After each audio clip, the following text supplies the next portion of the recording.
Non posso mica lasciare il nostro amico Pier Gionga pensa che anche Borsa era una magagna, ma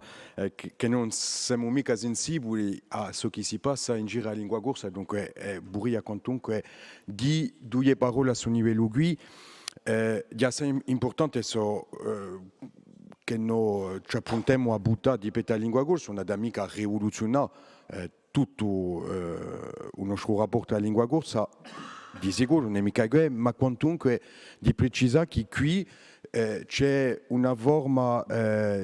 si ripensa al rapporto economico alla lingua e troppo spesso l'abbiamo lasciato da ganto sul rapporto economico alla lingua, ne parlavamo l'altra volta con la Presidente, ne parlavamo non su con i traduttori che noi salutiamo che sono qua su, diciamo che è importante che la lingua corsa, più che importante di fondio che la lingua corsa possa avere sul rapporto economico parla bene perché non è mica solo un rapporto culturale, identitario, eccetera, eccetera. È importante, ma la nostra economia deve essere puntillata, arrivata, non la fase di lingua, George, a so che tu sei premuroso di su punto. La fase di a lingua deve accompagnare a tutti i patti l'economia e questo è un punto fondamentale. Saremmo a fianco a voi perché, sento le rimarche che ci sono state, non si tratteria mica di lasciare o di abbandonare la lingua, la sua parte simbolica, di veramente tutta l'alterità e tutta l'esperienza turistica che deve essere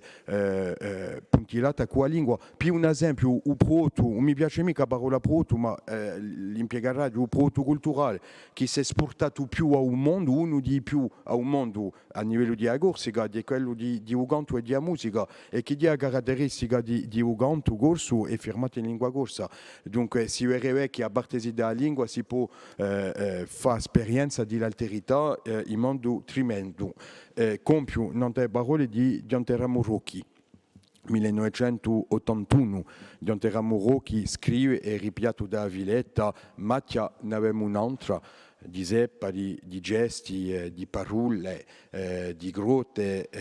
eccetera, eccetera. Mattia ne avevamo un'altra, vuol dire che a Corsica non è mica fatta sola di renna, non è mica fatta sola di natura, ma a Corsica è fatta, dopo pure corso, è fatta di asoiente, è fatta di tutto ciò che il popolo corso di corsa hanno prodotto nella storia e che è importante a mantenere e a promuovere, è la nostra più grande ricchezza.